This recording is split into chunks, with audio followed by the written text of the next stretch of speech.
can't read.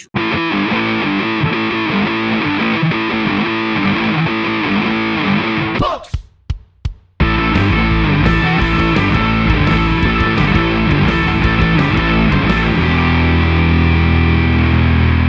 Hello, everybody, and welcome back to My Wife's Smutty Books, a podcast where my wife tells me about her hot books, and I give my hot takes. As always, I'm joined by the lovely Emily Bohatch. And the beautiful, gorgeous, magnanimous, thick Lucas DePrilli, my husband. Hey, there we go. Yeah, last time I was pissed that I didn't get more of just, I'm joined by my husband. I'm like, yeah, there we go. Throw some adjectives on that. So, Lucas, I have a question for you. What is that? Are you ready to talk about some watery bowels? Because Story of my life. This week, we're talking about A Court of Thorns and Roses. This is when we need a soundboard. That's right. Since ACOTAR 6 is coming out in, I think, under 100 days, I have started my reread. My plan is to reread all of the 5 ACOTAR books that are out now, plus Crescent City before the new book comes out. So let me just give my spoiler warning up top. This is a spoiler warning for all 5 ACOTAR books that are currently out. So A Court of Thorns and Roses through Silver Flame. If you have not read through Silver Flame, put this podcast down, go read through Silver Flame, and come back when you're done. Yeah, now, another disclaimer, though. Neither of us have read Crescent City, because the idea of fairies with cell phones sounds like a bad Sleep Token cover band. Yeah, but like the otters. I'm excited about the otters. There's otters. They deliver the mail, apparently. They do what? Deliver the mail. Oh, that's cute. I like that. I like that. The otters deliver the mail? Yeah. Oh, okay. Yeah, that is pretty cute. I'm not gonna lie. I was trying to say something snarky about that, but I'm like, that's just goddamn adorable. Oh, also another disclaimer. This is the second time, but I've read the 5 ACOTAR books. So yes, usually, as have I. Well, yeah. This is my reread. Yeah. Every book we've done, you've read. So. Well, I'm saying like I know what happens in the next book. So like when I'm talking about like recent here, it's not that I was in love with recent when I was reading A Court of Thorns and Roses the first time. It's just that I'm truly, madly, deeply in love with him now. I'm sorry, I was going to say something. I can't remember what it was. That you're mad about me being truly, madly, deeply in love with a fictional character? No, I understand it. I understand. I'm used to it too. Like, look, they're safely in the book. Yeah, like we said a few episodes, safely in the book. Yeah, they're not going to steal my girl. I'm not too worried about it. So, are you ready? Are you ready to talk about Sarah J. Maas's like masterpiece? Is this her? Throne Glass is her masterpiece. Every time we talk about it, you say it's the best. This is like the one that gets all the girlies reading again. You know, like there's something to be said for that. Yeah, I'm ready to go. And like I said, I've read it before. I've read all 5. So this is the second time where we've done that. But yeah, Emily bullied me into reading it, and I liked it. It kind of got me back into reading a little bit. They're really accessible, easy to read books. Very straightforward. Fun, you know? Yeah. And another thing we're going to do when we're done doing these 5 recap episodes is we're going to do a predictions episode for book 6. So we'll be saving our predictions. We won't be talking about them right now. Ayo! And we'll be talking about them in their own episodes. You can tune in then. Alrighty. So we begin the book with our hero, Feyre, hunting in the snowy woods to feed her family. Now, I would just like to say, my brother-in-law, your brother, is currently reading ACOTAR, and he's convinced it's Feyru. I don't know where he got Feyru from, but I fucking hate it. Like, Steve, if you're listening to this, like, that is absolutely incorrect. Well, you know, I did that with Dune for years. I thought it was, because I didn't do the audiobook, I thought it was like Bene Gesserit, or I thought it was like real French. It's like, no, it's Bene Gesserit. It's supposed to be like a stupid... It's supposed to sound dumb as fuck. Yeah, but there's a pronunciation guide, like, in the first chapter where, like, Elaine says it, like, Feyre, like, drawing out the, like... They do that words. A lot in this book, where they make sure you know. I feel like Sarah J. Maas will be really fucking pissed if you come up to her and mispronounce a character's name. Yeah, so you better watch it. Watch it, Steve. She'll throw hands. She's like, oh my god, I love ricin so much. What? So Feyre is hunting in the woods to feed her family. Just as she spots a scrawny deer, a wolf the size of a pony comes out of the underbrush. Instantly, she notices there's something strange about it. It moves with unnatural stealth, and it's making its way through the snow without making a sound. Right out the gate, Feyre thinks that it could be a fairy. The fairy live in Prithian, which is above the wall between the human lands and the fairy lands. So she lives very close to the wall. So it's possible that like a fairy could have snuck through. She tries to gaslight herself into thinking that it's a wolf, though. And despite her internal gaslighting, she takes out her iron and ash wood arrow and takes aim. Now, these materials are supposed to be deadly to the fairies according to the human lore. As the wolf rushed at the deer, grabbing it in its maw, Feyre loosed the arrow. As the wolf's blood spurted, Feyre swore that she could feel the ground shake. As the wolf turned back to her, she sent a second arrow through its eyes. Feyre approached the wolf now that the creature's dead. She skins off its pelt, grabs the deer, and heads for home. So I had kind of forgotten that she hadn't conclusively determined that it was a wolf. Like, in my head, by the time I got to book 5, and it's been a few years, I was like, oh yeah, like, she thinks it's a wolf. But, like, no, she, like, fully isn't sure, and she, like, kills it anyway. I mean, she's hungry. She's got to kill stuff. I mean, it's kind of fucked up that she's like, I'm not sure if this is a fairy, but I'm going to skin it. Like, they hate fairies. She did, yes, but it's the, like, taking it to the skinning point is kind of the fucked up part of it. Yeah, just like peel off. It's like, I hope this is your face so I can wear it. yeah, it's like Feyre's like giving like Buffalo Bill, like. I mean, but at the same time though, it's not like you're Leatherface over there. Like, there is a use for a pelt. Yeah, but like useful. We know now, like it's a high phase skin that has just been transformed by like Tamlin. So like she just like skinned like a high fae. Like it's alarming. Every time the fairies go down like below the wall, like to the human realm, they're like, dude, this place sucks. Like it's just like the hood. Like my friend was just trying to like hunt, and you fucking skin him alive. yeah, like, hey, yo, did you hear about that guy? He got skinned. Dude, he spent 5 minutes in the human realm, and he got his fucking skin peeled off. They made him into a rug. Yeah, dude, Feyre's hardcore. So when Feyre returns home, she's greeted by her sister, Elaine. One thing that really struck me was this line from the book. I long since had given up hope of them actually noticing whether I came back from the woods every evening, at least until they got hungry again. Now, in the past, I have defended the Archerons, but this just like re-solidified it for me that Elaine, Nesta, and Papa Archeron are just like pieces of shit.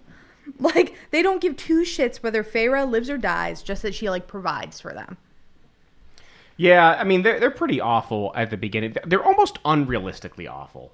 Yeah. It's like nobody else is doing anything. None of them. Well, and you know, like, Elaine never really, like... Elaine's fucking useless. Elaine is just an empty... she never redeems herself. She's like Rei Ayanami from Neon Genesis, where she's just, like, a clone of a clone of a clone. She has, like, no personality, no soul. And honestly, if she, like, falls into the bramble bush and gets impaled, you could just pull another one out of the tank full of orange juice, and there you go. You got another one. Yeah. Like... You're like, yeah. What the fuck did you... Sure. Yeah. So... let's talk about a rundown of the Archeron family at this point. So Elaine is the middle daughter, and she's soft and sweet, and no one expects literally anything of her. I hope we don't get a book about her. She's boring as fuck. I hope we get a book about her, and she's like into pegging or something. Like I just want something crazy. That is what Elaine. the fandom wants. The fandom wants pegging. And like one of the things we talked about this in the car the other day, like the thing about Elaine is like she is just truly useless. Like they talk about how she like grows flowers at their like cottage, but like why isn't she growing vegetables if they don't have anything to eat? Like she's just kind of useless. So then there's Nesta, who is the eldest daughter. Feyre says that she was born with a sneer on her face. She's demanding of Feyre's resources, but does nothing to contribute to the family. And on top of that, she's just plain nasty. Like and like until book 5, not in a good way. Like she's just nasty. Finally, there's Papa Archeron, who never gets named. Yeah, deadbeat. He never gets named. He never gets named in all 3 books. What is this, a Cormac McCarthy novel? Yeah, he just like never gets named. And he lost the family fortune after being attacked by his creditors and having his kneecaps busted. And he's been basically like helpless and like borderline catatonic for years. And all he does is like make these little like wood carvings and like stare into the fire. Like Feyre is the only useful one of the bunch, and she's the only one trying to keep the rest of them alive. Yeah, that always like struck me as just so like, I guess, unrealistic. I mean, I know we're dealing with like fairies and magic and bullshit, but like it just seems like the youngest sibling is the only one doing anything. Yeah, so like later, Feyre has a conversation with Nesta where Nesta says like, well, I just didn't do anything because I knew you were doing it. Which again just solidifies how much she sucks. Like, she's like, oh, well, you were taking care of it, Feyre. Like, what did I need to do? I don't know what they do all day. Like, that's like part of it is like, well, what do you do all day? They just sit around? Like, Nesta, like, runs off with the woodcutter's boy and, like, makes out with him in the woods. Like, I don't know. But, yeah, like, really a lot of nothing. I know. Talk shit about people, I guess. That is, like, Nesta's pastime. Read smutty books, talk shit about people. I can relate to that. I was gonna put those two things together, but you beat me to it. The way you looked at me, I was like, oh, boy. better fess up to that real quick. So... the next day... when do they start pooping? What? When do they start pooping? When do the watery bowels come in? The watery bowels don't come in for a while. So when they're in poverty and they're eating, like, cans out of the garbage? Shits. Yeah, because they're just eating grass. Well, okay, so I was saying this, like, before... I was saying this before when we were downstairs, and then I said I'd save it for the podcast. Yeah, Feyre doesn't get watery bowels until, like... I think it's, like, right around when she's a high fae. So it's, like, the high fae are, like, strong, fast. They have all these, like... immortal powers, just like shit digestive systems. That's what the source of all her watery bowels. But that's at the very end of the first book, so she doesn't get the shits at all. No, there's no watery bowel count until much later in the book. Wow, I'm really proud of you for doing your research. Yeah, I made sure I wrote it down. So the next day, Feyre takes her wolf and deer pelts into the market. She runs into a mercenary who offers her an exorbitant price for each, but she gives Feyre some valuable advice. Stay away from the wall between the human and the fae world. Increasingly, fairies are slipping past the wall and attacking humans. Here, from Feyre's inner monologue, we get some history of Prythian. Hundreds of years ago, I think it's like 500 years, the fae ruled over human slaves before they started a war. The war was so bloody and destructive that it took 6 mortal queens crafting a treaty for the fighting to stop. A magical wall was constructed between the fairy world and the human world, protecting humans. So Feyre takes the money along with the advice, presses some into her sister's hands, and tells them that she will meet them at home. That night, just as the family begins to relax for the evening, a giant beast bursts into their shanty. A combination of a wolf, an elk, and a lion. The beast accuses them of being murderers. Murderer! Murderer! It's like, who did it? Who done did it? Yeah, like somebody's just gonna like fess up. Feyre angles herself between her sisters and the beast, holding out her hunting knife. Feyre launches the knife through the air at the beast, but it swipes it away. The beast again demands who killed his friend, the giant wolf. Feyre fesses up, but the beast doesn't believe her at first. Of course, the Archeron sisters promptly throw Feyre under the bus. I mean, she did kill... I mean, yeah. They should have at least let Elaine take the fall. At least they wouldn't be losing anything. You know Nesta wasn't going to fall on the sword, but Elaine might be like Butters from South Park. Like, you know what? I actually think I did. I got a good shot in. And then I shot him again through the eyeballs. Yeah, but and then I peeled Nesta his would skin go off. feral, like, before she let Elaine, like, do anything to put herself Nesta just has rabies. That's actually not her fault. Canonically, she has rabies. Yeah, she was bitten by a bat. She was chasing a bunny into a hole, and a bat came out and bit her, and now she has rabies. All right, Cujo. Oh, yeah, that is from... No, I didn't know if you would catch that. That's the plot to Cujo. Yeah, I just read it earlier this year. The beast accuses Feyre of knowingly killing a fairy. Feyre says that the fairy... Who, me? Feyre says that the fairy's fate was much deserved, given all that the fairies have done to humans over the years. But the beast tells her, under the treaty, there is only one solution here. A life for a life. Feyre must either die here or return with the fairy to Prythian to live out the rest of her days. Oh no, you gotta come back with me in my castle and wear nice dresses and drink really good wine and eat good food all the time. I mean, is it gonna get worse with her shit family and like hunting in the woods? Like, what's it gonna be? Like, you're gonna live in a dungeon? Like, I mean, okay, maybe that's better. It could be like eternal Hunger Games. Like, remember, there are a lot of deadly things prowling around Prythian. Yeah, I guess so. It is just fun. I guess right now I understand her reservations, but later on when she's just like stomping her feet going, I don't actually like this. Then at some point it's like, all right, come on. Yeah. It's like that's when it gets annoying. 3 meals a day. Like she gets to paint. She's like, I just want to go home. I'll eat with you, but I don't want to. I'm not doing it because you said to. I'm doing it because I want to. I mean, would you want to eat with Tamlin? Like, yuck, gross. It'd be better than eating with Nesta. Fair. Because at least Tamlin has food. Yeah. Like Nesta's like.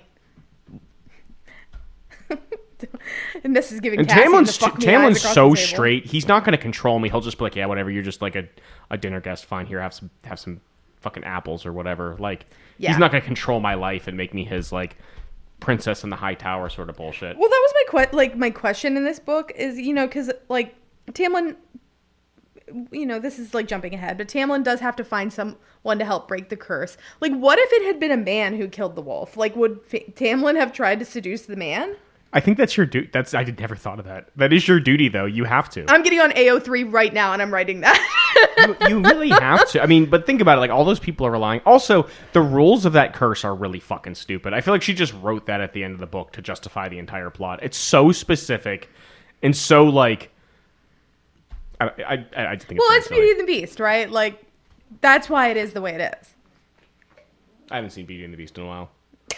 Okay. Fucking singing candelabras, like... No, you were too busy watching, like, Tarzan and all that kind of stuff. I get it. You're a boy. Yeah. I get it. Tarzan was kind of mid, because it was... The music. The music was nice. I liked Lion King. I liked Toy Story. Yeah, Lion King was great. I mean, it's Pixar. We start getting into different territory there. Whoa.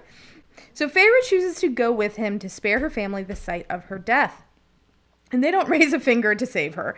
Nesta and Elaine remain cowering in the corner, and her father goes so far as to tell her that if she ever... Wait, hold on. What do you expect them to do? A fucking video game boss comes through with, like, antlers and claws and, like... Yeah, but it's also like, well, what do you want them to do? They're going to die. You know what? Then you write the outline next time. You got this, Feyre. Don't worry. You killed one of them. You can kill another. So her father goes so far as to tell her that even if she does escape, she shouldn't come back to them and she should go make a life somewhere else. So, like, really just a kick in the teeth on the way out.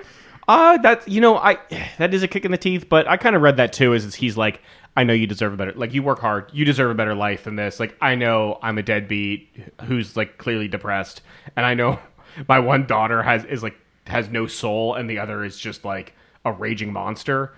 He's like... For a second, I wasn't sure which one had no soul. He's like, just get out while you can. You're the only one of us who isn't a terrible person. Just leave, please. It's like the scene from Get Out when he just, like, grabs the guy, like, get out! As Feyre follows the beast into the woods, she mounts a horse and follows behind him. Yeah, she does. Hey, oh, wait, that doesn't happen until later. A horse. Hey, leave that alone. Well, horsecock. Hey, yo. No, not like an actual horsecock. A large... like... Human a certain penis. High Lord's... Yes. Yeah, that's what I'm... No, I'm not... No, I'm not... We're not into those kind of books yet. Well, Tamlin does shapeshift, so... I guarantee you there's some real interesting... shit going on in his bedroom. Fan fiction about that, too. It starts to look like BG3 with, like, your options when you can fuck Halsin as the bear. Like, that's what it starts looking like. Tamlin's a furry. You know what? I'm canonically accepting that. That is now canon for me. Feyre can't paint, canon. Tamlin's a furry, canon. Yeah, honestly, even if, like, I think if they tried to make a movie, because that's the fandom has so much accepted that Feyre can't paint. If they tried to make a movie and she was a good painter, I think the fans would, like, Photoshop in shitty painting and make it look like Sarah J. Maas does not have a say in that. Like, when you create a work of art, sometimes you just don't. There's only so much you can control. Because you can't always control how people take it, and sometimes that, like, manifests in, like, Fight Club being, like, a criticism of masculinity into being, like, this, like, unga bunga fucking idiot like mantra sort of shit. But, like, sometimes it's like this with, like, ACOTAR. It's like, Feyre's a bad painter. I don't care what Sarah J. Maas says. The fans have spoken. So Feyre herself says in these earlier chapters that her painting, like, she paints all over her, like, shack house. And she says that her paintings are kind of bad. So I'm like, you know what, Feyre, I'm taking your word for it. You're a bad painter. Got it. Done. So when Feyre tries to ask the beast questions, the beast then knocks her out until they arrive at his home in the Spring Court. Now, Prythian is divided into 7 courts. We have a court for every season, so spring, summer, autumn, winter. And then we have the day court, the dawn court, and the night court. Ew. And the spring and the night court are at diametrically opposed ends of Prythian. So the spring court is right up on the wall. So knocking Feyre out because she's asking questions is such a classic Tamlin move. Yeah, start off with domestic violence. Isn't he supposed to make her fall in love with him? Well, like he didn't like punch her out. He uses like his magic to like knock her out. I still don't. Yeah, non-consensual knocking out. Hold on, we got to 20-minute mark before I said I don't like it. Just immediately shitting on the male love interest in any sort of romantic. Well, but imagine that though. I mean, like you get taken away by some guy, and the first thing he does is like knock you unconscious. Yeah, you liked Luther Corbeau, so like there's some that you like. He's the Spark prince. of the Everflame. Yeah. Yeah. Because you read me some of his quotes, and I was like, "Ooh, that's hot." So you don't hate all of them. So when they arrive in the spring court, the beast leads Feyre into a beautiful palatial home. And I kind of imagine this in my head, and you're not going to get this reference, but maybe our listeners will. Like Bridgerton house in the show. Like that's what I'm picturing. So when they walk into the dining room, the beast is engulfed in a bright light, and it turns him into a beautiful high fae male with a golden mask on his face. Now, Feyre is horrified. Her captor is a high fae who are the leaders of the fairies. I mean, what did she expect? I don't know. It could have been like a lesser fae. Like, she doesn't know. Okay. And the high fae were like the merciless slave drivers before the war. Oh no, he's hot. She wants to flee his home, but instead he offers her dinner. And just as she was considering her escape, another high fae male in a fox mask enters the room. Also a furry. The two males begin discussing what to do with Feyre as she is led out to go get cleaned up. Now, that second high fae male is Lucien. So when Feyre returns, Tamlin and Lucien insist that she eats. Luce the douche. Hey. Lucifer. Hey. Are you anti-Lucien? No, actually, I always liked him. Okay. I always, even in the first read, even like early on, I always liked him because I'm like, oh, he's a decent friend. He's kind of lonely. He's out of place. Like he annoyed me the first time I read him, but now he's very endearing. Yeah, I mean, he's like, but I feel like the one thing you just kind of got to accept is when you go into like any sort of aristocracy is like they're all going to be kind of cocky and arrogant. Yeah. But that doesn't mean they're all going to be bad people. And usually looking for the one that they kick down, like Lucien, who's like not the kind of like the bastard of. He gets it from all ends, all 5 books. Like no one is like. Well, he doesn't have to end up with Elaine so far, and that's a plus for him. I mean, she's his mate, so spoiler. She's his mate, so that's like pretty rough. I mean, but that's the worst part actually, having to be mated to like someone anthropomorphized wallpaper. Yeah, that's rough. We'll talk about all the Elaine lovers are going to send us anthrax in the mail. We got to stop getting sidetracked because we're only at the beginning of the book. Yeah, I know. Well, the thing is, we both read it, so we can. Yeah. Right, We'll talk about things that happen later in the book, later in the pod. Okay, all right. I need to chill a little bit. All right. So when Feyre returns, Tamlin and Lucien insist that she eats, and as she sits at the table, Lucien needles her about killing their friend and about whether she enjoyed it. Feyre fires back at them, asking if they even know what it's like to struggle, to be hungry. Her family, she tells them, will starve because Feyre has been stolen away. But Tamlin tells her that's not the case. Because he took away their only provider, he left her family with enough resources to survive. Feyre finally relents and eats, and when dinner is over, though, she wants to get out of there as soon as humanly possible. But Lucien questions why she's so eager to leave, and he asks if she doesn't find high fae attractive, and that's why she wants to leave, which is real subtle on his part. That's the thing I realized on the reread is Lucien, not subtle at all. But you don't pick it up because you don't know what the curse is the first time around. But the second time around, he's like, now kiss?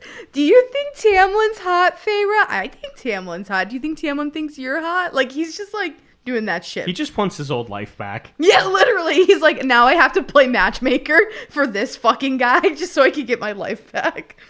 They then, again, being super subtle, question Feyre about her love life. She tells them there's no one special. Feyre finally manages to escape the questioning. Oh, will that change?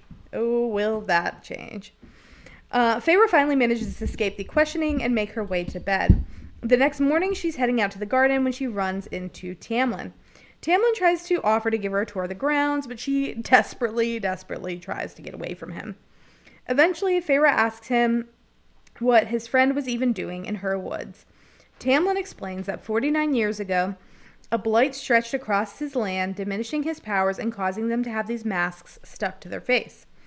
There is the blight spreading across the land, causing people to leave and affecting their magic. So Tamlin claims that his friend was crossing the wall because he was searching for a cure. So Feyre spends the next couple days dodging Tamlin. Instead, she tries to find Lucien so that she could pry some information out of him, the weak link. She runs into him in the stables, and he offers to take her on a ride with him to do a little hunt. But Lucien clocks Feyre's plan pretty quickly. He tells her that he cannot sway Tamlin and that the treaty has no loopholes that could get her out of her situation. As they lapse into silence, an eerie dread settles over the forest. Lucien pales and tells Feyre to look forward and to not stop no matter what she hears. Then an icy spiritual creature prods around Feyre, begging her to look at it. But Feyre doesn't look. And when the creature is gone, Lucien explains... Tell me I'm pretty. Lucien explains that it was the bog. If Feyre If Feyre would have acknowledged it, it would have killed her. Later that night, Tamlin goes out to hunt for the bog, for intruding on his lands. Feyre watches from the window of her bedroom for Tamlin to come back. Instead, though, she sees an ambling figure of her father in the moonlight. She grabs a bag of stuff and throws on some extra layers, racing to meet him at the gate to go home with him. Just as Feyre is about to meet up with him, Tamlin asks her where she's going. She's caught. Turns out, though, Feyre's father wasn't actually there. It's just a fairy creature trying to lure her into the woods and eat her. Which really she should have saw coming. Like, Papa Archeron wasn't going to do shit to try to save her. Yeah, aren't his legs fucked up? He's got, his one leg How's he going to walk there? Yeah. He just crawl? Yeah, and they can't afford a horse. So, like, I don't know what Feyre's thinking here. Tamlin asks her what she wants, and Feyre says she just wants to go home. She explains that she made a promise to her mother on her mother's deathbed to take care of her family. And this wasn't like a promise that Feyre just made. Her mother made her promise. So Feyre takes her word very seriously. By being there with Tamlin, she's not fulfilling that promise. But Tamlin explains to her that he has taken steps to make sure that her family is fed and comfortable. More comfortable than they would have been if even Feyre was taking care of them. In that moment, it finally sinks in, and the weight lifts off of Feyre's shoulders. She realizes that her promise is being fulfilled, and that she doesn't even have to be the one doing it. For once, she feels free. That ain't gonna last. Yeah, oh boy, that ain't gonna last in the spring court. No.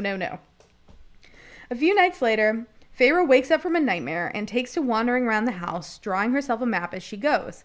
As she enters the foyer... How the hell she draw a map? She can't even read. She can draw. You don't have to be able to read to draw. She can't draw either. She can't paint. Good point. She can't draw either. The map is just like scribbles and X's. It's just like stick figures and like misshapen squares. Like she's just like, it's like me like writing with my left hand. Yeah. As she enters the foyer, Tamlin in beast form wanders in. He has just killed the bog, and when he transforms back into a human, he's injured. Feyre finds herself a little bit concerned about him. Tamlin, though, is eerily detached from the moment. He looks down at Feyre's sketchbook, noticing the drawing, and deduces... He's like, damn, you suck. He's like, not only do you shit. suck, you can't read. Like, he deduces it. Like, oh, you can't read? But instead of putting her down, he says that it's no wonder she learned to compensate in other areas, which, like... I don't know how that's a compliment, but okay. Feyre asks... He's Tamlin, he's trying to like flirt with her. He also just got out his bloodlust, and now he's like trying to be like... Tamlin. Oh, you're so good at compensating. Like, you have to make her fall in love with you, dummy. Then you can have your powers back. You know what's really sexy? What I find really sexy about you? You can't even read. Ooh. Doesn't he never teaches her how to read? He never teaches her how to read. He never even tries. He never has the offers servants to do it? read for her. He offers to write for her. but he never, ever, What is ever, she, like, ever 4 years takes old? steps to teach her to read. And I have that written in here. I'm really peeved. I was really peeved reading this. This is like, he knows right off the rip. Oh, she can't fucking read. I can't read. But like, whatever. Not going to do anything about it. Tamlin. Fucking Tamlin. He doesn't even have the servants do it? It's just... No. Oh. No. So Feyre asked Tamlin if there was anywhere that she could fix up his hands, and they went to the infirmary together. Tamlin asks her as she stitches him up if she couldn't read or write, did she learn to hunt and survive? Like, as if you can only learn those things from books. Like, I don't really get his line of questioning here. And she says that when you have to provide for others, you learn to do what you have to do. Tamlin tells her that she is not what he expected out of a human. The other thing, like, that comes up at this point in the book is that when Feyre thinks about her own shortcomings, like the fact that she cannot read, she hears it in her head as Nesta's voice talking to her. Oh, I forgot about that. That Nesta's just always heckling her. Yeah, like in her head, like she hears it as Nesta being like, oh, like you're just an ignorant slut, Feyre. Like that kind of stuff. Nesta cannot say that. You could not do... I am not a slut shamer at all, but you, honey, you are a pot calling the kettle black. What? She's an slut? Are you kidding me? We've read book... First of all, I'm not a slut shamer, but come on. We've read book 5. No. Well, I'm not quoting verbatim. I'm just doing the ignorant slut meme, you know? Oh. I think after Silverflame, I thought a lot better of Nesta, but like my only reasoning for that might just be Cassian's POV and like him being obsessed. And I'm like, oh, well, if Cassian likes her, then like she can grow on me. But like this is setting me back at like Nesta 0.0. So we'll see in a couple episodes if I come back around to Nesta. On a hunt one day, Lucien lets it slip that there's a magical creature called the Surreal that when caught answers the captor's questions. Feyre needles Lucien into telling her how to catch one day so that she can circumvent the treaty keeping her in the Spring Court. Feyre follows through using a snare to capture the eerie creature. When she asks if she can go home, it says, not unless you seek to be killed and your family with you. Feyre next asks about Tamlin, and the Surreal lets slip that Tamlin is the High Lord of the Spring Court. He's in charge of the whole dang thing. I forgot that she didn't know that. No, she doesn't know it until this point. Feyre then asks about the Blight, and the Surreal tells her simply this. Stay with the High Lord. Finally... I feel like the Surreal is like an old Southern woman who just sits on the porch and drinks sweet tea all day and just gossips about all the neighbors. Bless your heart, girl. I see those two have really been an item lately. I think they're together and just gossiping about everybody because the Surreal always has the tea. Yeah, but remember, like we realized later, stay with the High Lord doesn't mean Tamlin. It's open to interpretation. Finally, the Surreal gives her some details. He says that there is an island off the coast of Prythian that is ruled by the king of Hybern. Hybern has sent his minions to infiltrate Prythian 100 years ago. But 50 years ago, thereabouts, he was betrayed. The Surreal is cut off just as he's about to give more information, and fairies made of darkness and hate come over to try to take him and Feyre. Feyre manages to kill one with her bow right off the rip. But as she ran through the woods, the fairies cornered and surrounded her. She fought back, killing another with a knife. Just as the last two have her in their clutches, though, Tamlin bursts through the woods, killing them. He helps Feyre off the ground and takes his own tunic off his back to cover up her ripped one. Later that night, over dinner, Tamlin and Feyre get to talking about the history of fairies and humans. Tamlin reveals to her that there are fairies who fought alongside the humans in the war. Not all are as bad as she thinks they are. He also explains more about how he's left her family. He says that he glamoured her family, like changed their memories so that they didn't remember like a beast bursting into their house, instead thinking that Feyre is off caring for a wealthy aunt. Forgot about the makeovers. Yeah, Tamlin also wove into their memories a command to leave the first time something seems amiss. He wants to protect them from whatever blight is plaguing Prythian. So something about this breaks through to Feyre, and she decides in this moment to trust Tamlin. She asks him to get her a paint set and finally lets him in about like her hobbies and starts thinking about like what she wants to do for the rest of her life now that she's stuck in Prythian.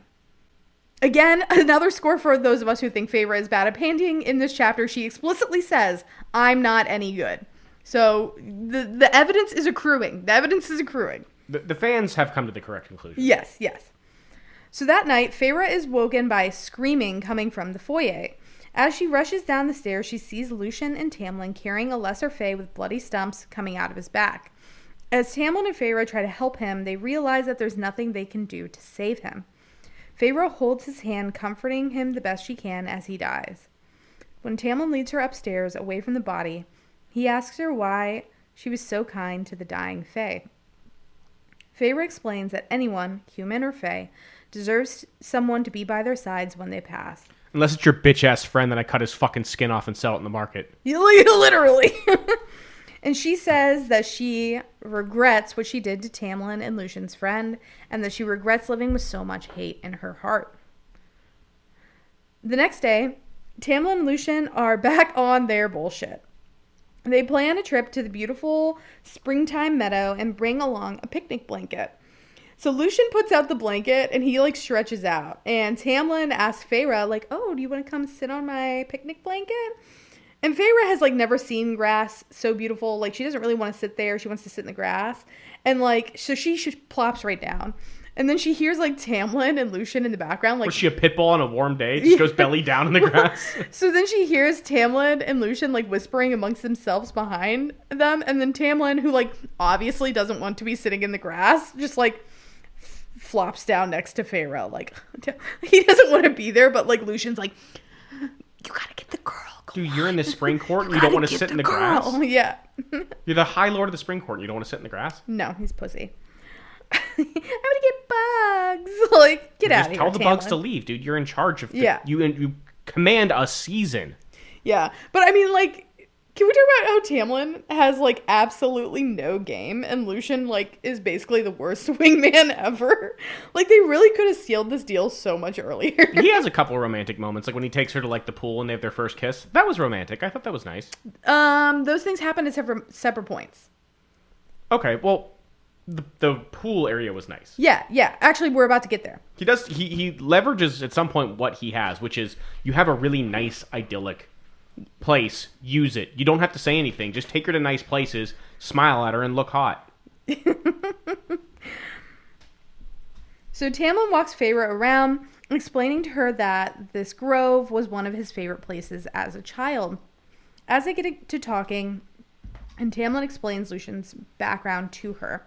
He explains that Lucien is one of the sons of the Lord of the Autumn Court, and that he made the mistake of falling in love with someone who was not High Fae. It was a lie. His father had her executed in front of Lucien. Lucien renounced his title as, prince, I guess. And his brothers came after him and tried to kill him and eliminate him as a competitor.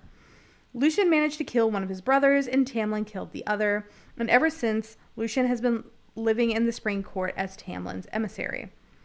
After that sad story, Feyre tries to change the subject. So how about those Browns?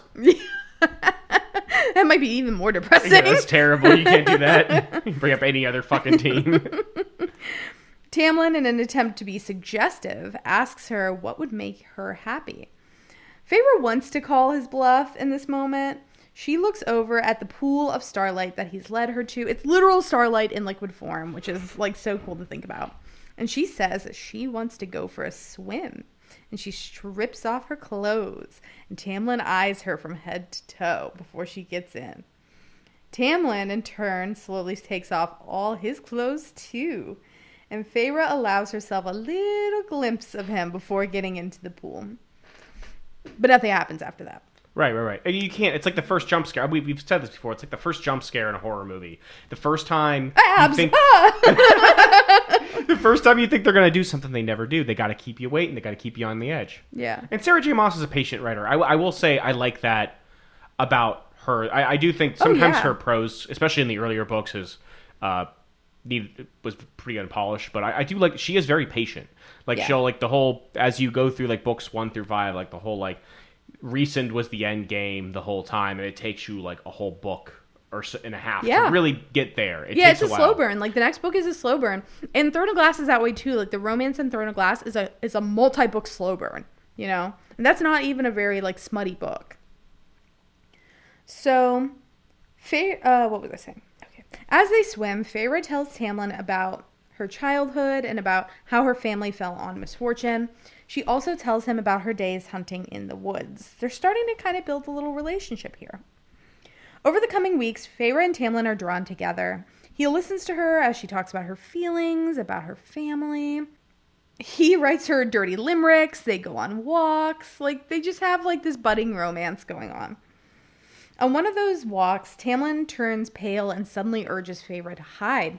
She tucks into a hedge just as a disembodied, creepy voice starts speaking clear by.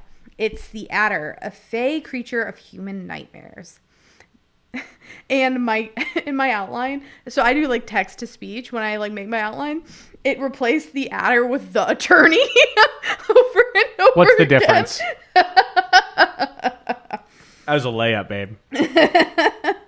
Also, you said that to me the other day, so I've had 3 or 4 days to make that joke.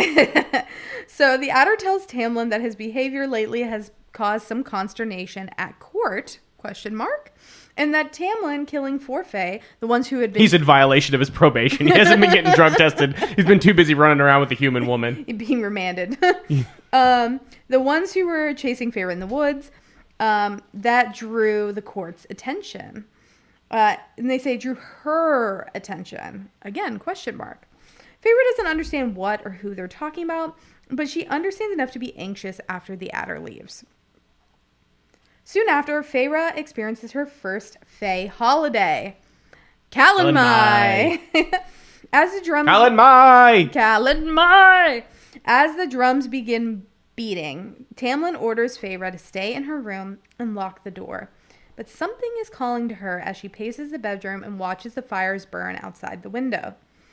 Feyre wanders into the celebration, wondering why Tamlin would have banned her from it. Dude, his whole idea is he's like, hey, look, this is basically the fairy equivalent of taking a bunch of gas station boner pills. I'm not going to be able to control myself. Lock yourself in the room. You don't want to be around me. Because that's what it is, right? He becomes like outrageously horny. Yeah. Which is like funny that like once a year the magic is just focused on like boner pills. It's just making one High Lord so incredibly horny. It just rains Viagra. Everybody just starts banging. It turns into some weird fucked up orgy. Like the Cauldron has some interesting ideas here. There's worse gods than like a giant cauldron. I mean, like it makes it rain Viagra. Like some people are gonna like have a heart attack and like keel over and die. But like, you know what? Like it is better than flooding the earth and killing everybody. Fair enough, you know? She soon finds out why Tamlin banned her when a group of lesser fae surround her and recognize her as human and begin dragging her towards the woods. Just as she's about to be dragged away, a broad, strong, sexy hands catch her. And he says... How the hell are hands sexy right off? How the hell are hands sexy when you're getting abducted? These are the hands that catch her. I know they catch her, but like, how are you like in the middle of being abducted? How do you go from being in... These are my words, okay? This is not Feyre's thoughts. She says that they're like strong hands, and I added the other adjectives. A voice croons to her.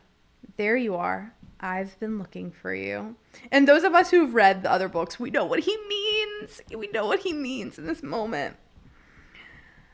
The lesser fae stop in their tracks because my man has arrived. Were they gonna kill her or like? I think they were gonna drag her to the woods and eat her. Oh, okay. So when Feyre finally turns to face her savior, she comments that this is the most beautiful man she's ever seen. Charming, sexy, handsome. He asks her what a human woman You have to introduce me that way next time. Yeah, I will. was doing at Calanmai. Feyre keeps dodging his question and making up lies. He asks if he can escort her. She says no. And just as he's about to leave, though, Feyre asks him what he's doing there, since he's not a member of the Spring Court. He doesn't have, like, a mask on. And he replies, because all the monsters have been let out of their cages tonight. Just as the mysterious, sexy stranger wanders off, Lucian spots Feyre. Bye. Lucian spots Feyre across the crowd, and he is not happy to see her.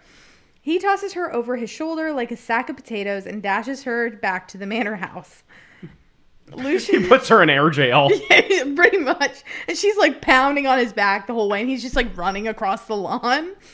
As the horny drums like beat. And Prithia, Fox puts you in air jail. Lucian asks her if she's crazy for wandering out to the party. He explains that if Tamlin found her, it wouldn't have ended well. Tamlin, during Calanmai, is overcome by a wave of magic that turns him into the embodiment of the Hunter, whose sole focus is capturing and then fucking the maiden. That magic then pours into the earth and provides energy for the crops. The jokes just make themselves. You just gotta like bone the farmland or something. Just like a hole in the dirt. Those lands are real fertile. You know what I mean? Feyre locks herself in her room until she hears the drums stop. She comes out to get a midnight snack, but as she returns, Tamlin appears and pins her to the wall. He tells her, still half mad from the magic, that he smelled her and looked for her at the Calanmai ceremony. That if he would have found her, he would have gone all night long. But instead, the magic made him choose someone else. Feyre fires back, asking why she would want some girls' leftovers. Like, you go, girl. Yeah, you fucking tell him. Tamlin, though, presses her back into the wall and bites her neck. He tells her not to disobey him again, and she slaps him across the face and tells him never to tell her what to do. But secretly, she wants more of what he's offering. But Tamlin, finding some semblance of control, stalks away. These should have been the red flags that we all saw on the first read. These should have been the red flags that we all saw, but we were too busy being like, I would have told Female to bite me in the neck. But we just like totally ignored the red flags. What's a romantasy book if you don't ignore a couple red flags? Ugh, Tamlin has so many. And to be fair, Recent has a few too. No, yes, he's perfect in every way. What are you talking about? We'll get to it. The next morning, Feyre wears her bruise on her neck for all to see. She wants Tamlin to see what a brute he's been, but Tamlin is mostly nonplussed about it. He tells her that both he and Lucian told her to stay in her room, so she gets what she gets for breaking orders. Lucian finds this hilarious and nearly falls out of his chair when Feyre calls them both fairy pigs. But the tension doesn't last long, and they apologize that night over dinner. One day, when they're enjoying a spring meadow, Tamlin lifts the glamour from Feyre's eyes, allowing her to see things that he had hidden from her before. That's Bloodborne. That happens in Bloodborne. Okay. You're like, fuck you. Sure. The glamour is gone the next morning when she wakes up, and she realizes that Tamlin hid a lot of things from her, including the appearance and the number of staff in the manor, because that would have freaked her out before. Yeah, it's the amygdalas, the interdimensional beings that cling onto the side of the cathedrals. Sure. Yeah. You have to fight one. Absolutely. Actually, two. I totally know what you're talking about. Again, though, this is like a giant red flag. Like, he took away her ability, like a hunter's ability to see her surroundings. And Feyre's basically been, like, sneaking around this entire time like she's Stealthy McGee. But, like, everyone's been able to see her just, like, sneaking. That is kind of funny. I remember that. Like, through the halls. Like, how embarrassing. There's, like, some Elmer Fudd shit just walking around the house. Like, be very quiet. I'm hunting rabbits. The next day, as Feyre heads out to the garden to paint some flowers, she finds a bloody head piked onto one of the statues. Behind its ear is the brand of the Night Court. Wait, how does she know that? I don't know. I think Lucian says it. Okay. Feyre asks why the Night Court would do this, and Lucian responds that they are vicious killers and they have their own corrupt morals. It's a message, he says. Tamlin says that the Night Court can get into Tamlin's lands and do what they please. That's the message. But Tamlin tries to assure Feyre that she is safe with him. Soon after, Feyre experiences her second fairy holiday, Summer Solstice. Explicitly against Lucian's objections, Feyre drinks some fairy wine and immediately loses all of her inhibitions. She dances and dances while Tamlin fiddles away. I also like to think that she's not a good dancer, and like how funny this entire book is if she's really bad at dancing. Yeah, I'd say she's like that's a good point. Where would she have learned to dance? Like, her sisters would know how to dance, but she would have grown up poor. Yeah, good point. Just as the dawn threatens to break, Tamlin spirits her away to show her the singing will-o'-the-wisps. And they dance to their song, and they finally kiss, just as the sun rises. And for Feyre, this is the happiest moment of her life so far. Well, yeah, I mean, her life fucking sucks. The bar was low. Yeah, the bar exactly. was low. I mean, it was like the day before was the happiest day, then the day before was the happiest day. Yeah, it was better than starving alone, having to hang out with Nesta and being hungry. The next day at the lunch table, the sexual tension is thick. And poor Lucien is just trying not to, like, gag on his lunch the entire time. This is what he wanted. He asked for this. Yeah, unfortunately, like, that is his role for this entire series thus far. Like, he's really relegated to fourth wheeling to Feyre from books 1 to 5. Like, he just, like, is stuck being, like, out on his own. He's the third wheel for everyone. Just as Feyre is about to, like, climb across the table and mount Tamlin, Tamlin freezes and has Lucien hide Feyre behind him. There's someone in the house, and that someone is not welcome. They glamour Feyre so she's hidden behind Lucien. And just as they're in place, the tall, dark, sexy stranger from Calanmai makes his way into the room. Lucien and Tamlin reveal that he is Rhysand, the High Lord of the Night Court. Rhys asks if they enjoyed his gift the other day. Lucien spits back at Rhys that he's just Amarantha's whore. Rhys reveals that Amarantha, who we don't know... Rhysand is a fucking whore. Hey, yo. Not for that reason. It's for all the slutty shit he does to Feyre later. Rhysand reveals that Amarantha, who we don't know who she is, but we just know the name, wanted him to check in on Tamlin to see if Tamlin would reconsider her offer. Again, question mark. Not really sure what this is. Just as Rhys is about to leave, he inspects the table and notices that there are 3 place settings for lunch. Instantly, his eyes flick to Lucien, and he tears the glamour away and looks right at Feyre. I remember you, he tells Feyre. Lucien tries to cover for Feyre, telling Rhys that she is Lucien's betrothed. But Rhys doesn't quite buy it. Tamlin orders him to leave the Spring Court. Rhysand sweeps Lucien out of the way and uses his mind powers, to seize a hold of Feyre's mind. I thought he couldn't use his powers. They're weakened. They're severely weakened. He voices all of the dirty thoughts that she's been having about Tamlin, telling him mysteriously that she would have been the one, but Tamlin found her too late and that she is too stubborn. Question mark. Red flag. Immediately just breaks into her mind. Massive red flag. That's Xaden Ryerson behavior. Don't you even try to deny it. Don't compare them, please. No, he's a much better partner, but at this point, that is a massive... See, that's part of what she does with... Sarah J. Maas does with Rhysand. She makes him a fucking asshole for a lot of it, and then he's not. He has to be an asshole this book, and he explains it in like... Oh, don't give me He this. explains it next book. We'll have this debate next book. Yeah, we'll have... Yeah, that there is a time and a place for that thing that we always fight over, that we'll talk about. We'll be on our deathbeds, and I'll be like, I still think Rhysand was a good guy. And you'll be like... Like he's a fucking snake. Tamlin begs on his knees for Rhys not to tell Amarantha about Feyre. Rhys says that he may tell her, but he may not, in classic Rhys form.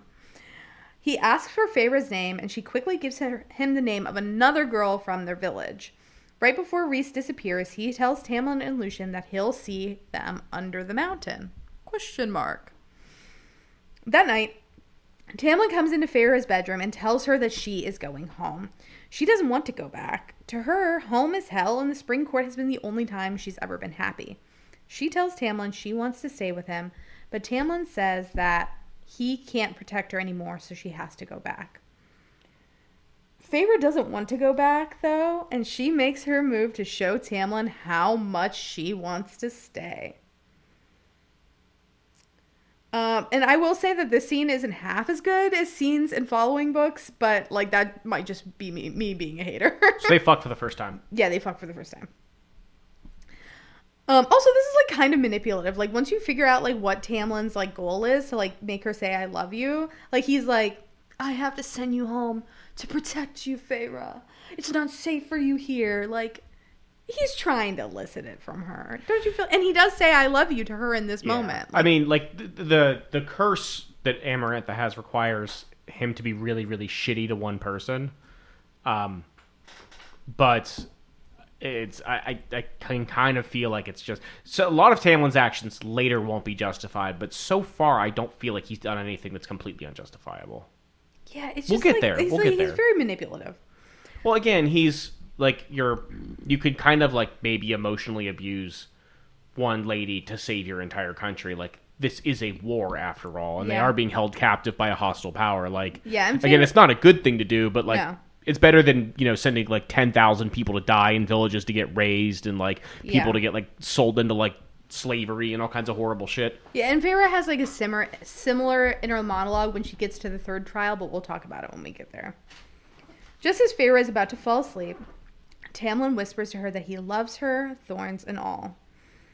When Lucien sees Tamlin is sending Feyre away, he is furious. He tells Tamlin that he thought he was smarter than that and asks him to give it a few more days. But Tamlin refuses and Lucien storms off. Like, Lucien's watching his entire future, like, ebb away here when they're so close to the finish line. As Feyre's carriage begins to pull away, Tamlin tells her again that he loves her, but she doesn't say it back. When Feyre returns to her family, they are now fabulously wealthy. Tamlin restored their fortunes, keeping his promise to Feyre that they would be taken care of. Though Elaine and Papa Archeron bought this hook, line, and sinker, the whole story about Feyre being with a rich aunt, Nesta has been acting really, really strange. And Elaine relays this to Feyre. Nesta even trying to apparently visit Feyre at some point, but got turned around and had to come back after a week. Turned out that Tamlin's glamour did not work on her, and she had hired a mercenary to go with her to Prythian to try to get Feyre back, but they couldn't find a way through the wall. Which, this is like the one redeemable moment for like Nesta, is like she like realizes like something is wrong, like my sister and my dad are acting really strange, they don't remember all this like crazy shit that happened to us, and they're just like letting Feyre walk away, like I have to be the one that saves Feyre. Feyre's got to smell a rat because this is all too good to be true. What, Nesta saying this? No, everything up to this point is like, oh yeah, you killed this guy's best friend. And he brings you in, falls in love with you, he's super hot, he feeds you, he clothes you, he takes care of you, you go to all these nice fancy balls, your entire family is being like super well taken care of. It's like, this is, again, it's too good to be true. At some point, you gotta like realize like something's up here. And that starts to sink in while she's at home, right? Like that's why she ends up going back. So the next day, the glamour is broken on the rest of them when Feyre hears what happens to their neighbor, the neighbor whose name she gave to Rhys. The whole family was killed in the night before. Feyre turns to Nesta and tells her that she has to go. She has now realized that something is seriously wrong in Prythian, and she instructs Nesta to take the family and to run at the first sign that fairies were coming over the wall. She gathers the supplies that she can, and she made up her mind to go save Tamlin. By the time she made it downstairs, Elaine was waiting for her with a horse, and Elaine had finally remembered what had happened. Feyre gathered her supplies and heads back to the spring court. But when she arrives, it's too late. The manor has been ransacked and no one was left there. One of the servants who is left, Alice, explains that Amarantha had taken Tamlin and Lucien under the mountain and had called the rest of the High Lords there to make them watch her break Tamlin. She explained that there had been a curse on the land for 49 years and that Tamlin hadn't managed to break it. So here's when we finally get like, oh, here's what's going on here. Amarantha is one of Hybern's emissaries. 49 years ago, she became the High Queen of Prythian, directly against Hybern's orders. Before that, she fought in the Human and Fae War and was one of Hybern's most brutal generals. Her sister fell in love with the human leader, Jurian, but Jurian ultimately betrayed the sister and killed her. Instead of freeing her slaves at the end of the war, Amarantha kills them all, and she is now like taking her power back in Prythian and gearing up for an assault to reclaim the human lands. But how did she do it, right? She tricked the High Lords and drugged them with this special potion, and then she stole most of the power from their bodies, leaving them too weak to fight against her. On top of that, Amarantha was responsible for Lucien's injuries, like his missing eye. Tamlin sent Lucien to treat with her as an emissary, but Amarantha took out Lucian's eye and scarred his face. So pretty much altogether, she sucks. Like, she's absolutely zero redeeming or even, like, human qualities in this book. Yeah, she's one of those ones that's just a pretty straightforward, not good character. Yeah, like comic book villain. Pretty much the worst part of this is that Amarantha cannot take no for an answer. She wanted Tamlin so bad that she cursed him to search for a human who hated a fairy so bad that they would kill one unprovoked and try to win. And then Tamlin would have to try to win her over.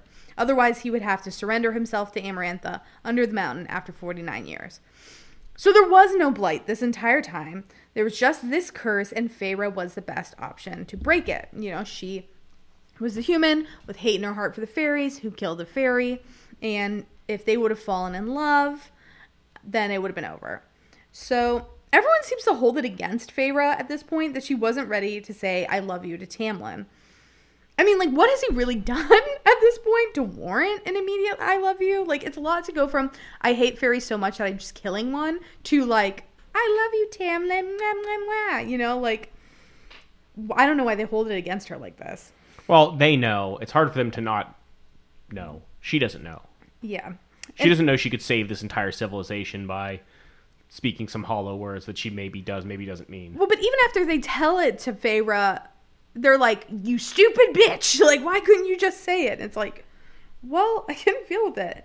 And, like, Alice throws it in her face that there were only 3 days left for Tamlin to, like, break the curse when he sent Feyre away. Like, this is really on Tamlin, too. Like, he couldn't protect Feyre for 3 days. Like, they just banged. Like, it could have been just around the corner that she says it. And he's just like, I have to send you away for your own safety. Feyre, being Feyre, internalizes all this criticism and decides that she must go save Tamlin, even though it is certainly a death wish. She packs up her supplies and heads to the tunnel to go under just the packing mountain. up, like, acrylic paints and shit. Like, no water, no clothes. Just like, I just need my paints and a foldable canvas. As she nears the entrance, Alice gives her 3 tips. First, don't drink the wine. Second, don't make deals with anyone unless your life depends on it. And third, your senses are your greatest enemies. They will be waiting to betray you. Feyre bows her head and heads into the cave in the mountain. And she immediately, like within like 30 steps, gets caught by the adder. The adder takes her to see Amarantha herself, who's sitting on the throne next to Tamlin. Though he's trying to play it cool, Feyre comes out and says that she is there to claim the one that she loves.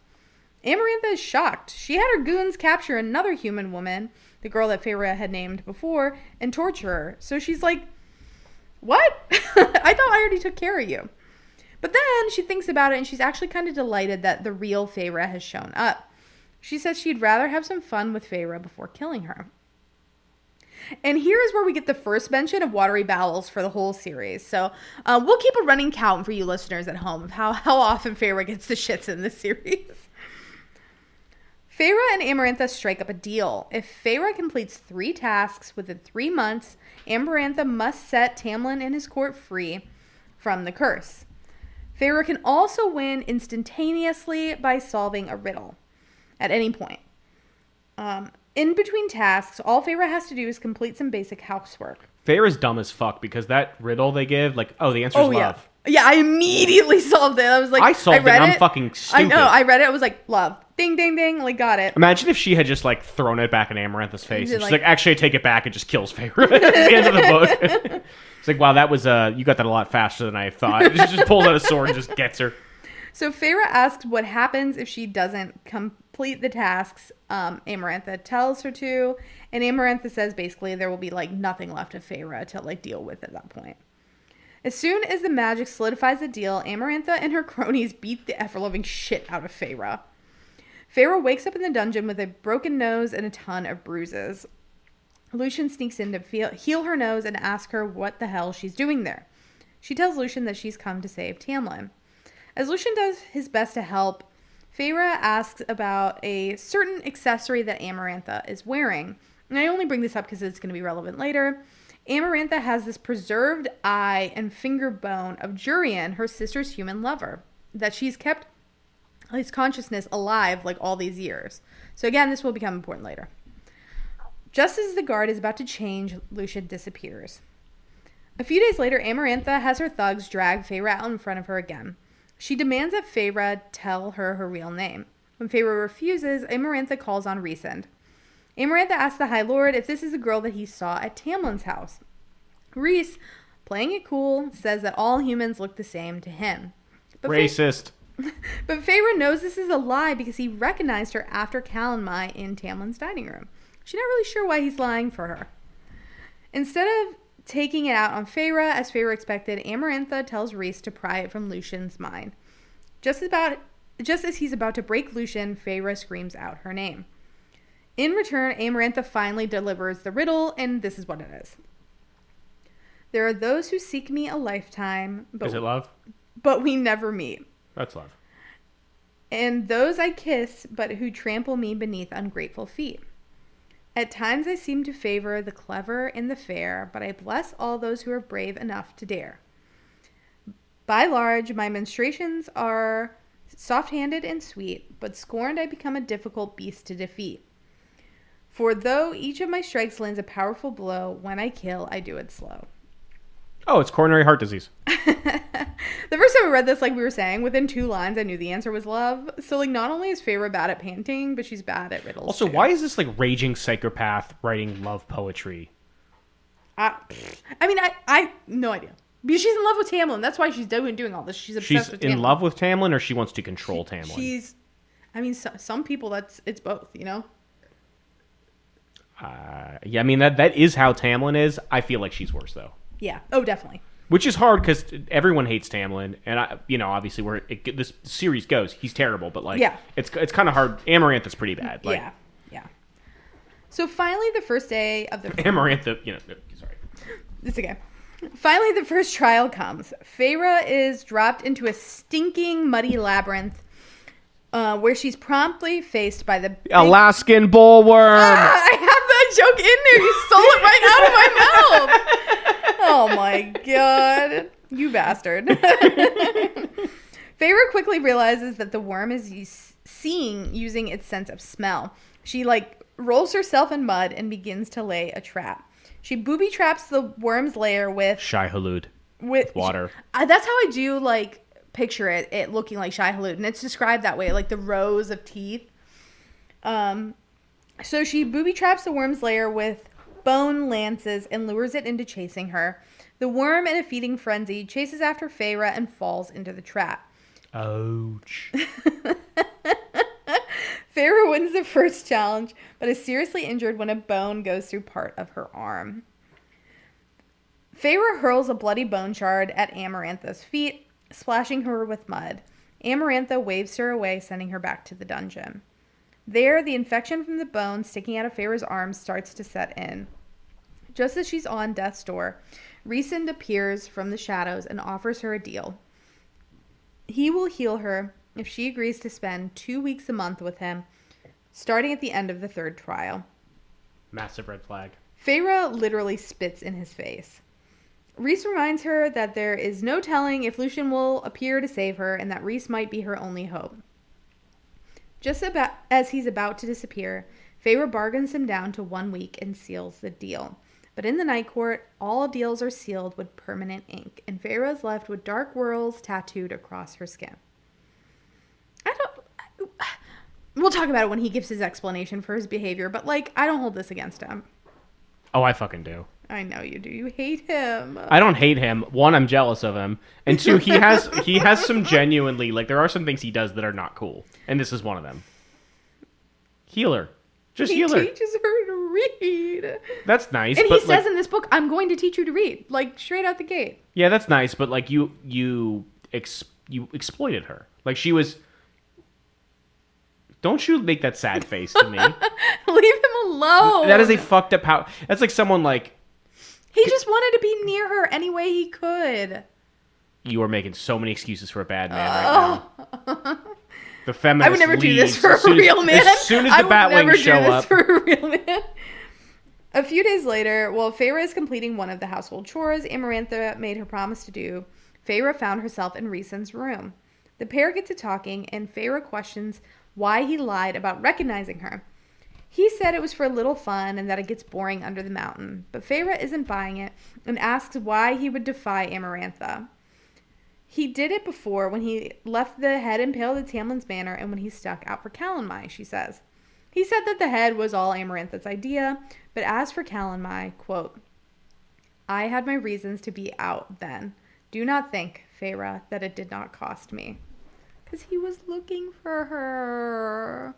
He was looking for her. No, that's fine. I mean, like, look, the Calanmai thing is fine. I have no problem with that. Feyre asks how he's been left with so much power compared to the other High Lords. He assures her that what he has is just the dregs. His powers, he says, are different than Tamlin's. She asks if he can shapeshift, and he gives her a glimpse of some shadowy wings behind him. Ooh. When Feyre's guards come back, Rhys uses his powers on them to order them to stop giving Feyre chores and to refrain from touching her. From there, things get slightly better for Feyre. The qualities of her meals improve, and she's left alone. But one day, 2 attendants from the Night Court come to retrieve Feyre and bathe and dress her. They paint designs on her skin and place a diadem on her head. Again, this is part of Rhys's theme, and I didn't realize that it started so quickly, like in book 1. But then they dress Feyre in a skimpy outfit. Of course, this is all part of Rhys's plan. He's taking her to a party, and he claims he had her painted all over so he would see if someone touched her, including Tamlin, he warns her. Rhys parades Feyre through the group and up to the dais? I don't know. Where Amarantha... I can't read. Why do you think we start this podcast with that sample? Where Amarantha and Tamlin sit. He reveals the deal he made with Feyre to the 2 of them, that she would have to see him for a week, every month. Then Rhys gives her a cup of wine that Alice warned her not to drink and makes Feyre have some. The rest of the night is blacked out. Lucian visits Feyre the next day to fill her I don't know how you're still, like, I don't know how you're, like, ignoring all these fucking red flags. He does it so she won't remember the horrors. The horrors. The horrors of being in a ball, so he just... The horrors of being in under the mountain. So he involuntarily drugs her. He forces her to drink wine. He embarrasses her. He forces her into this deal. There is a cult for everyone, and yours has bat wings. He says like 5 or 6 sexy things in the first book, and you're all about them. I didn't like him the first read around. I didn't either. I grew to like him, but you didn't like you. No, you to this day you don't like him. I think by later books I like him, but early on, I don't like him. Okay. So apparently Rhys made her. I should just skip this because now you're going to think worse of my man. Just do it. Apparently Rhys made her dance for him all night or sit in his lap. What, did he throw $1 bills at her too? Only the paint on her waist is smudged, so Feyre knows that is all that happened. Lucian said that Rhys did it to get a rise out of Tamlin, but that Tamlin didn't react. This pattern continues as the nights pass until the second trial. But then the day comes. In a comic book villain turn of events, Amarantha's second task is that Feyre has to solve a riddle before a giant plate comes down from the ceiling and crushes her and Lucian. The only problem is that Feyre can't read. She's literally about to be killed by her illiteracy. As Feyre panics, she looks down at her tattooed hand and the eye tattooed in the middle of her palm. She's not sure if she's hallucinating, but the eye looks like it's narrowed. Feyre reaches for a random lever, but her fingers feel like they're on fire. She reaches for another, and again, it feels like her fingers are on fire. But when she reaches for the third, she feels nothing. She glances at Rhys, but he's playing it nonchalant. Just in the nick of time, Feyre pulls the correct lever, saving her and Lucian. Feyre almost collapses in humiliation and relief, but a voice in her head, a voice she realizes belongs to a certain High Lord, urges her to stand strong and to hold off her tears until she's in her cell. But when she makes it into the cell, she lets it rip. She's sobbing uncontrollably, on the verge of losing her mind completely, when Rhys shows up. He grabs her wrists and kneels in front of her as she cries. Then he starts licking the tears off of her face. And Feyre lets him do it for a while until she gets nice and pissed off and then spits back in his face. No comments on the licking the tears off the face? Honestly, maybe one of the less objectionable things he's done so far. It's weird. Like, I get she's like he's like purposely trying to piss her off to like fire her up, but he's just like yeah, I mean it's pretty yucky. Yeah. After Reese leaves, Feyre realized though that he just saved her from completely falling apart. During another party, Feyre realizes that her and Tamlin have both been left to their own devices. Tamlin convinces her to sneak off to a nearby room where they get completely tangled up in each other. Just as they're starting to rip off each other's clothes, a certain High Lord appears behind them. He warns Tamlin of what Amarantha would do if she caught him in there. Tamlin quickly straightens himself and leaves Feyre alone with Reese. Reese starts telling her how stupid she is for taking this risk, but he quickly stills and glances at the door as if he senses someone coming near. He rushes at Feyre, kissing her and holding on to her tightly just as Amarantha opens the door. With Tamlin at her side, Amarantha laughs at Feyre for her inconstant heart. Once Amarantha turns her attention away, Reese sends Feyre back to her cell. Basically, he kisses her because Tamlin has smudged all this paint and there needs to be like a reason why the paint is all smudged. So like, I'm glad you're not talking shit about him in this moment because he really does save Feyre's life at this point. Well, he didn't have to put the paint on her in the first place. He does it so that Feyre, like, so there's plausible deniability for everyone involved that he did more to Feyre. Okay. That night, Reese appears in Feyre's cell looking absolutely exhausted. He confides in her that he is enslaved to Amarantha both in and out of the bedroom, which is just awful. And he says that he's been trying to work Tamlin into a frenzy because if Tamlin gets his powers back and he kills Amarantha, it's the only thing that would save the rest of them. He then confides in Feyre why there's this disconnect between Reese and Tamlin. Turns out that Reese's dad killed Tamlin's family, and that's why Amarantha has been pushing Reese so roughly so that she could try to win over Tamlin. Feyre realizes in that moment that Reese has been doing a lot to save her, and that started before she even got under the mountain. Finally, the third trial comes. Amarantha presents Feyre with 3 innocent souls that she has to kill in order to win. They all have hoods on. Feyre knows that this will damn her soul, but it's 3 souls in exchange for all of Prythian. With a heavy heart, Feyre kills the first 2 fairies. But when the executioner rips the hood off the third, she is surprised to see Tamlin. Up to this point, she'd been wondering why Amarantha didn't seem concerned. But now she understood that Feyre had been tricked. Feyre has 2 choices in this moment.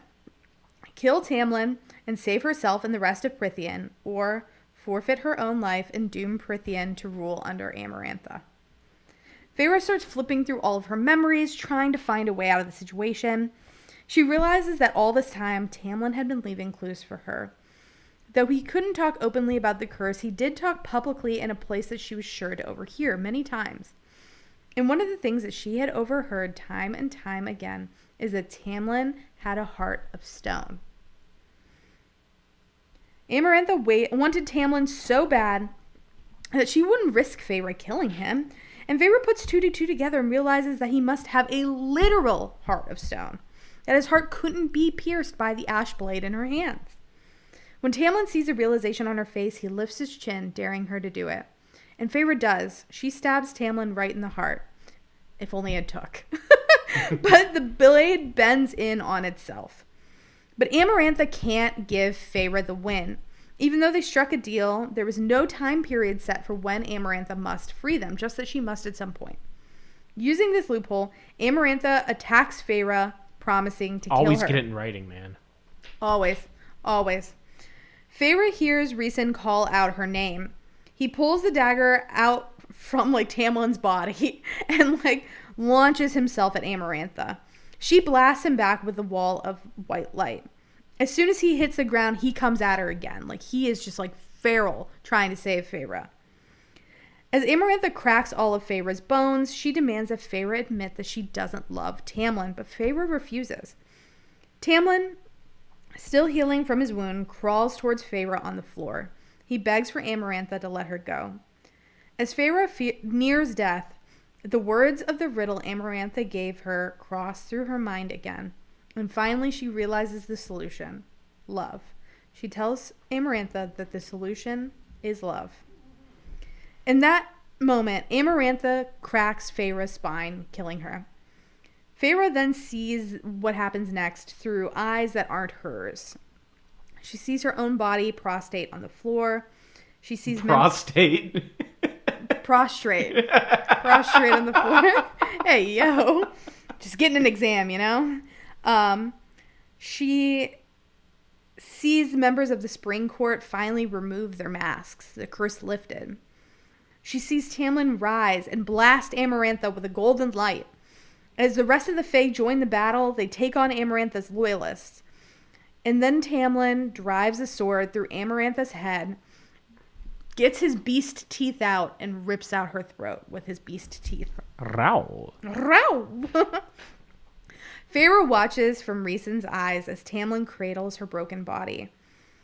But as Tamlin sobs, Lucian's father, the High Lord of the Fall Court, approaches Feyre's body and offers a kernel of his power. One by one, the other High Lords follow suit.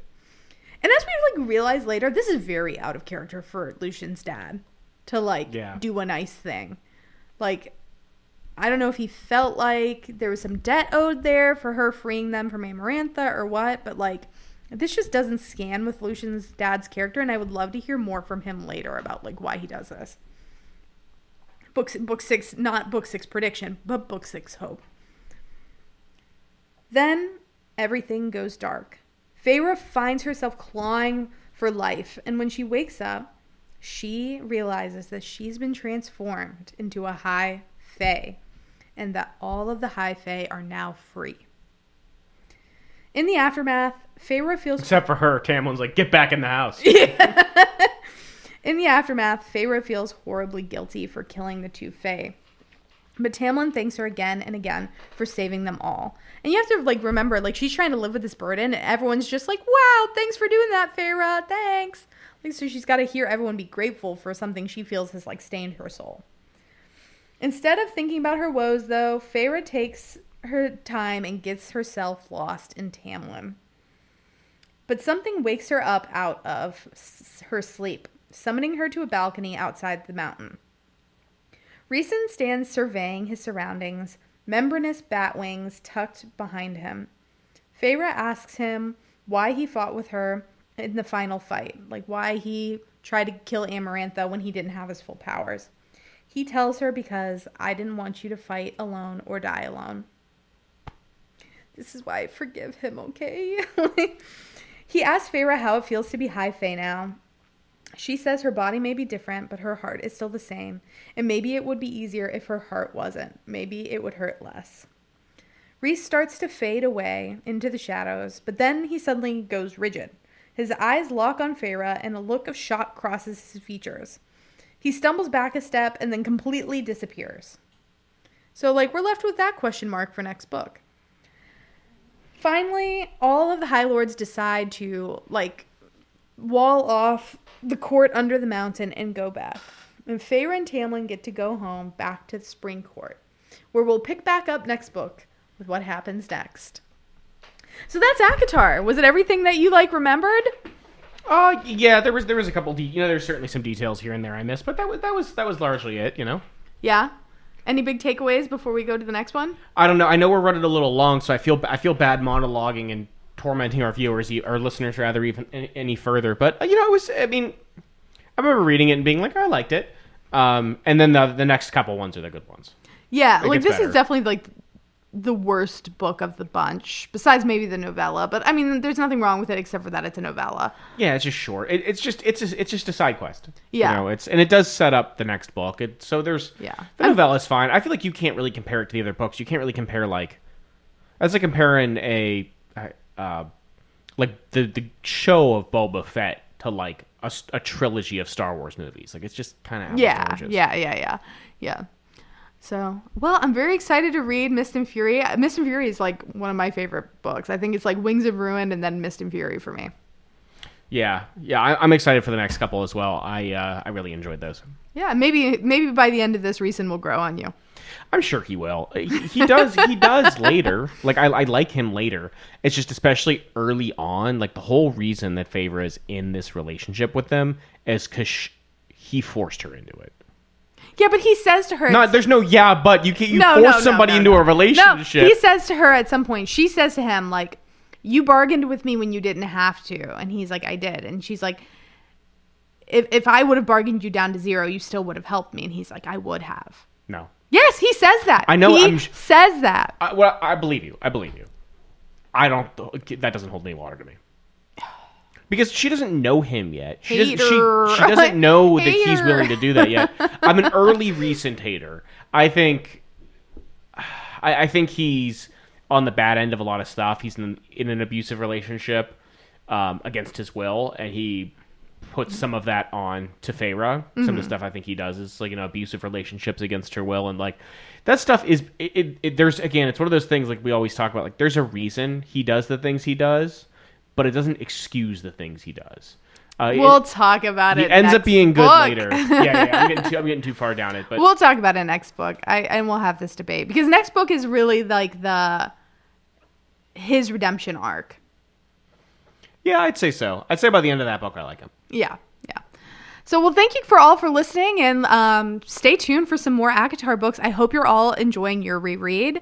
Reach out to us on Instagram and tell us your thoughts and like the new things that you're learning on your reread as you get ready for ACOTAR 6. All right, thank you guys. Take care. Bye.